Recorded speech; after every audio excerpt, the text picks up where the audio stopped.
Fox News alert, Ilhan Omar under investigation after racking up millions while she was in Congress. Senior national correspondent Kevin Cork has it. What's up, Kevin? Good to see you, my friend. What's the old saying? Follow the money? Well, that's precisely what the House Oversight Committee is doing. They are probing squad member Ilhan Omar's skyrocketing family wealth, Jesse, especially in the wake of that $9 billion, some would argue $19 billion, Somali social services fraud scandal that exploded in her district in Minnesota. The oversight chair, James Comer, says his team's lawyers are exploring the extraordinary step of subpoenaing Omar's spouse over his curious business practices.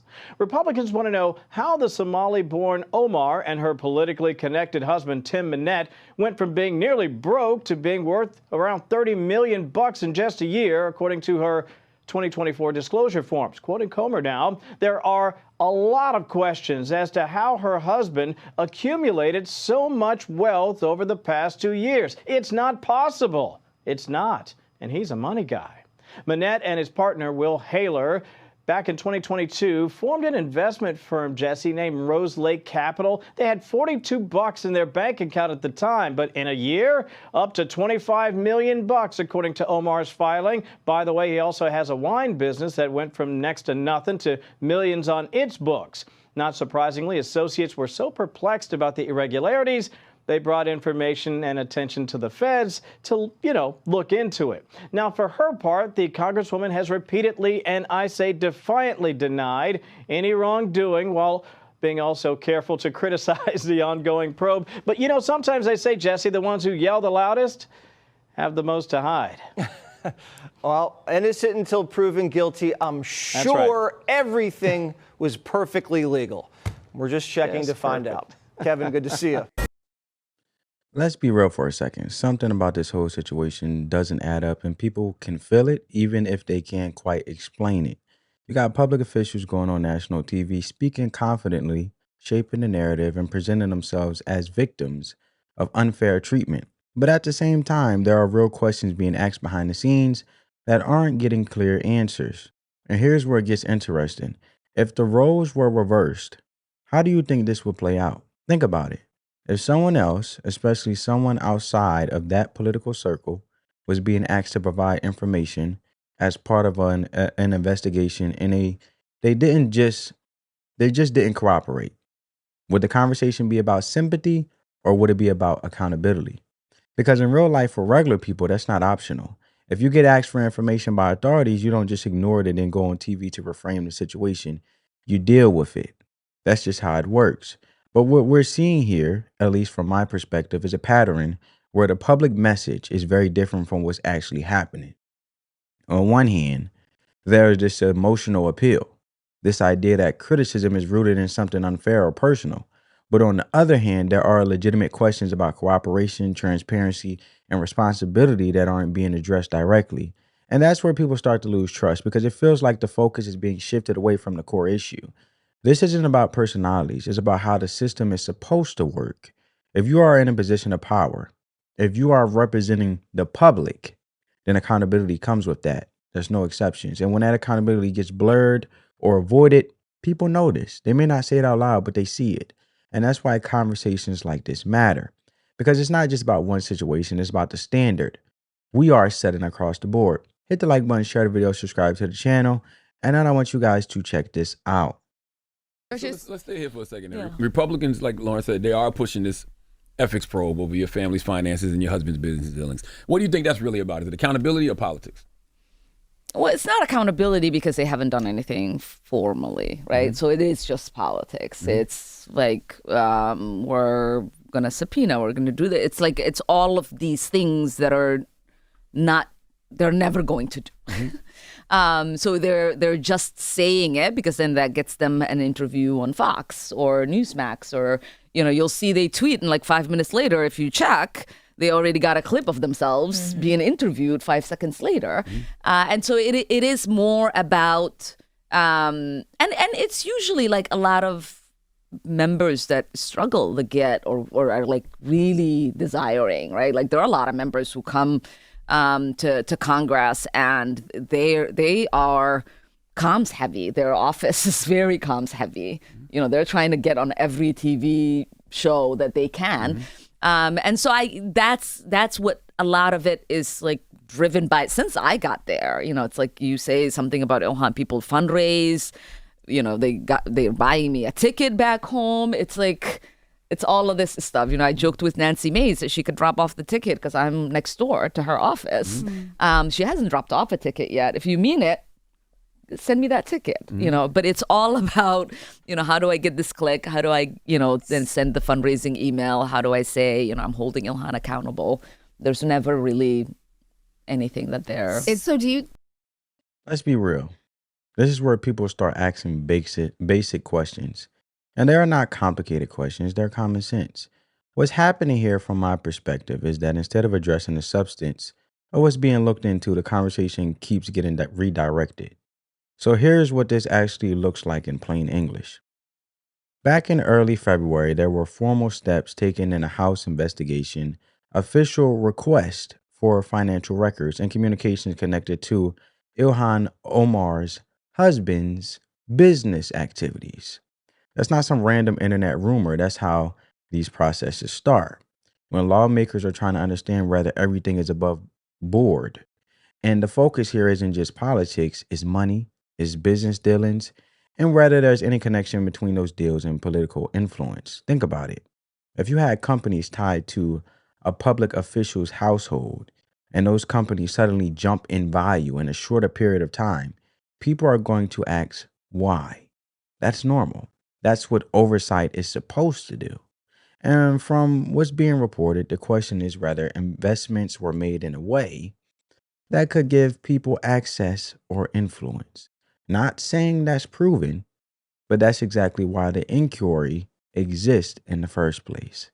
Now, bring this down to real life. If an average person tells the public one thing about their finances, like saying there's little to no income coming in, but at the same time, there are investments happening and asset values rising, that would raise eyebrows, you know, anywhere. Whether it's applying for a loan, dealing with taxes, or going through an audit. Inconsistencies matter. You don't get to just explain it away on TV and move on. There has to be documentation. There has to be clarity. And this is where it doesn't add up for a lot of people. On one hand, there are statements suggesting limited income. But on the other hand, there are reported valuations that jump significantly in a short window. Even if those valuations are technically given as ranges, going from relatively small amounts to much higher figures quickly is going to get attention. That's not political bias. That's basic scrutiny. And again, the key issue here is cooperation and transparency. When officials are asked to provide information as part of an investigation, the expectation, at least from the public, is simple. Show the records, explain the situation, clear it up. Because when that doesn't happen, or when it looks delayed or avoided, people start filling in the gaps themselves. And that's where trust starts to break down. Holding Ilhan accountable, there's never really anything that they're holding on to. Yeah. So are you saying that some of these investigations are more partisan than others? I haven't seen it. The Justice Department has said that they're also going to look into your husband. Are you concerned about that? They haven't said. I haven't seen a single investigation. That's what I was wanting to know. Yeah, so is there an investigation? If you know of some, let me know. I wouldn't call it an investigation. Yeah. There's just been a focus on the rapid increase in your household wealth tied to your husband's companies. Well, they have to make a choice to investigate, right? Like, do they choose to investigate or not? I mean, if you've done something illegal, you would investigate. But they're not investigating you. I have not been made aware of an investigation. Think about it. When the same questions keep coming up over and over again, across different time periods and even under different political leadership, people are going to start wondering what's really going on. And this is where it's important to slow down and separate emotion from process. From my perspective, the key issue here isn't party politics, it's consistency. Because if concerns are being raised not just when one party is in charge, but also when the other side has control, then it becomes harder to argue that it's just a one-sided political attack. That doesn't automatically prove wrongdoing, But it does explain why oversight continues. And oversight, whether people like it or not, is part of how the system is supposed to function. Now, let's bring this into real life terms. If a business tied to someone in a position of power starts seeing large numbers of money flowing in, especially after that person takes office, people are going to ask if there's a connection. That's just common sense. Correlation doesn't always mean causation, but it's enough to justify asking questions, especially when we're talking about millions of dollars and potentially influence and potential influence. And this is where the Constitution and the founders' intent really matter. The system was designed with checks and balances for a reason. No one in government is supposed to operate above scrutiny. Congress, through committees like oversight, has the authority to request documents, issue subpoenas, and investigate situations where there could be conflicts of interest or even foreign influence. That's not extreme. That's literally their job, especially in cases where there's a possibility that outside money could be tied to political access or decision making, because that directly impacts national trust. Now, to be fair, there are people who look at situations like this and feel that criticism is sometimes unfair or driven by bias. And that concern shouldn't just be dismissed outright. But at the same time, there's a clear difference between attacking someone personally and asking legitimate questions about financial activity tied to public office. And this is where it doesn't add up for a lot of people. When explanations shift, right? When explanations shift, or even when there's confusion about whether an investigation is even happening, while formal requests are already on record. I'm going to say it again for the people in the back. While formal requests are already on record, it creates doubt. And in everyday life, when something doesn't make sense financially, people expect clarity. Whether it's dealing with taxes, loans, or business reporting, you don't get very far by saying you didn't know while the paperwork says otherwise. So from a broader perspective, this isn't just about one situation. It's about whether the same rules apply across the board and whether public officials are meeting the level of transparency that the system was built to require. Into me or my family. But when you look at the increase in your household wealth tied to your husband's companies, you understand why that raises questions for people watching from that outside. Yeah, but that's again one of the it's their saying, right? Like there is no wealth increase. If you look at my husband's income, it's almost non-existent. He's helped make sure our children are going to college and our young one is taken care of. There is no wealth. There are ranges to businesses that he was invested in. I'm pretty sure. I don't even know what. Well, they say. Well, correct me if I'm wrong. Because they said you reported a net worth between $6 million and $30 million, and they said your 2023 disclosure was roughly $40,000, between $40,000 and $250,000. Yeah, but they're not net worths. They're like the asset things for the companies, and so I don't know what percentage of it my husband actually has investment in. Like that's not, you know what I mean? It's not a full picture of the numbers in the way that it is presented in the document, because in the documents we have to do ranges and we have to like report in a way that is not detailed. It's not like your tax return that you're submitting for the public record to see. But that is a big increase, though. So you could understand why people would ask questions. Yeah. But I'm pretty sure it'll get like adjusted at some level when those ranges are looked at. And let's be real. This is where the conversation starts to get even more confusing for people watching from the outside. You have a public statement saying the idea of large amounts of money or financial benefit tied to wrongdoing is insane, quote unquote. But at the same time, there are public questions being raised because of visible associations and documented interactions that people can easily find. And here's what this actually looks like in real life.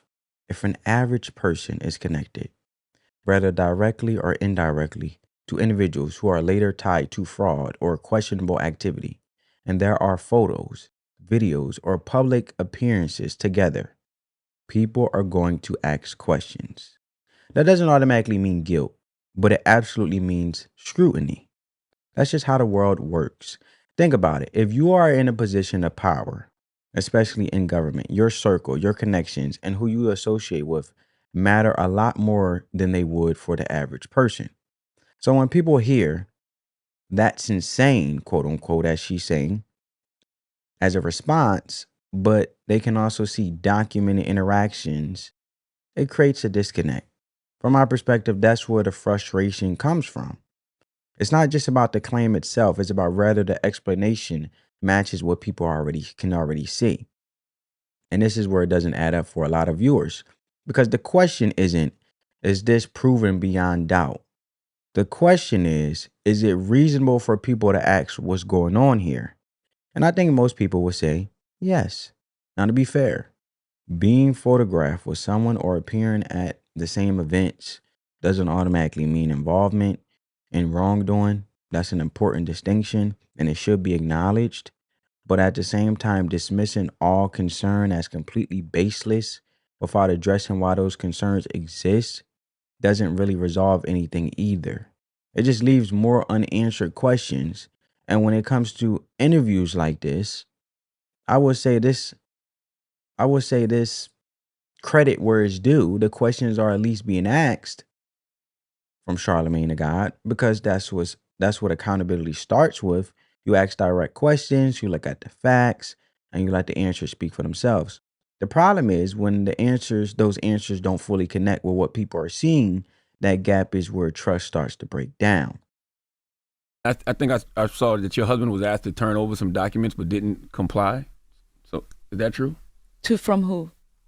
I don't know. I guess the Department of Justice. I don't know. The House Oversight Committee and the House Government Oversight Reform Committee. That was what was reported. That I think it was early on in like January, February, that he was asked to turn over like emails and different things. And There is no oversight that the Oversight Committee has over my husband or me. So why would you submit documents to an entity that has nothing to do with you?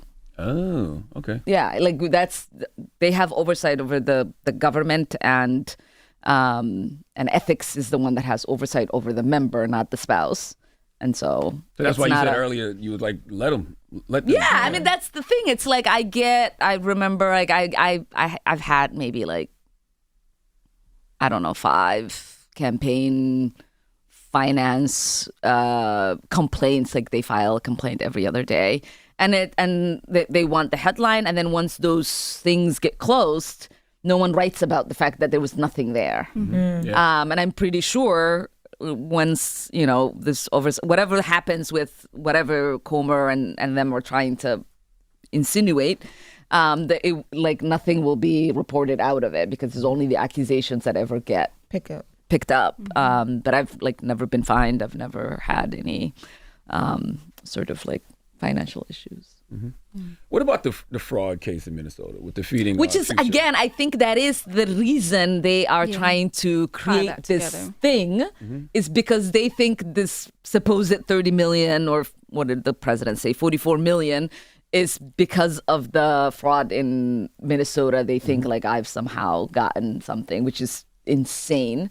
But it's a huge problem. I think it's now. Remember, family, quote unquote, this is insane. Remember, I mentioned that earlier. 230 million that has been. They say, 250 is what they say. Yeah. Misuse funds meant for child nutrition. Yeah, 230 to 250. There's been about 77 or so. 75 defendants. That have been indicted. Many of them have taken plea agreements. That makes it. They got to make it hard for you, right? Just in general, not because you got anything to do with it. Yeah. But when he can point and say, "Well, this actually happened." No, I mean it doesn't make it hard for me, but it does make it hard for, the average Somali business owner. There you go. Yeah. It makes it hard for the average immigrant business owner. It makes it hard for the average Black business owner, because it does create this cloud of suspicion, and obviously it's become very politicized, and it will continue to be politicized as we get closer to November, and the level of harassment people are dealing with. Even you'll have people go to restaurants, coffee shops, with their cameras harassing all of these business owners And daycares, and right? daycare centers, It's spread to where daycare people have centers. not been able to take their children because they're scared. And so that aspect of it is hard. When people ask, like, what can I do? You know, how can you help? Like, that is where it's challenging, because there isn't anything happening to them, but they are afraid. And then they're asking for help. And then because the government is not doing anything, we can't get any information for them, or we can't tell them it's going to be okay. So it's just, it creates a lot of fog for us as their liaison to the federal government, but it also creates a lot of fog as they think about growth, development, sustainability, especially in an economy where everything is hard, because in Minnesota, we're also very much hit by tariffs. We're a border state. We have a lot of entrepreneurs who get goods from places like China and others. So the tariffs are also causing. All right. Let's be real. At the end of the day, this really comes down to something simple that most people already understand. If public money is being used the wrong way, or if there's even a serious question about that, it needs to be looked into. That's not controversial. That's basic accountability. I know to some people, accountability is like a disease. This actually looks like in real life. Regular people work hard. They pay taxes, and they expect that money to be handled responsibly. So when stories come out about fraud, misuse of funds, or possible financial gain tied to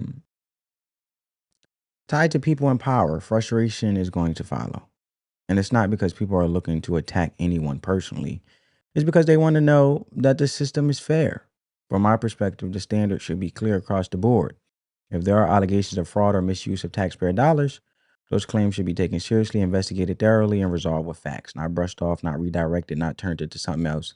Because when the focus shifts away from the core issue, people start to feel like the truth is being avoided, and that's where trust really breaks down. Now, to be fair, allegations are not the same as proof. I know a lot of times this day and age, individuals can be convicted in a court of public opinion, but we all have due process. I'm a more wait and see guy and let the facts play out the way they should be. And that distinction matters. Investigations exist to figure out what's real and what isn't. But at the same time, dismissing concerns outright, out of respect for the American taxpayer, without clear explanations, doesn't help either. It just raises more questions. And when you start seeing patterns, whether it's rapid financial growth connected to people in office or repeated concerns about how much money is flowing, that's when people expect transparency, not confusion. And this is where it doesn't add up for a lot of Americans, because the expectation isn't complicated. It's not political. It's just fairness. The same rules should apply whether you're a public official or a private citizen. When it comes to Congress as a whole, this isn't even limited to one person or one party. There's a broader concern that people in positions of power can end up benefiting financially in ways that don't sit right with the public. That's why oversight matters. That's why investigations matter. And that's why clear answers matter as well. In my view, the solution isn't outrage, it's transparency. Show the records, answer the questions, and let the facts speak. Because if everything is above board, that clears things up. And if it's not, then the system is supposed to catch it. That's how this is supposed to work at the end of the day. People aren't asking for anything extreme. They're asking for honesty, consistency, and accountability from the people representing them. So the real question becomes, are we actually getting that, or are we being asked to just accept explanations that don't fully line up with what we are seeing? Does it give off, oh, don't believe what your eyes can see? Let me know what you think. And if you see it differently, that's fine too. The important thing is we are actually talking about it. You get what I'm saying, family? We're actually talking about it. And that's a beautiful thing, because we're just having a conversation. Spread that peace, love, and positivity. Let the love supersede the hate. Catch you in the next one, family. Peace.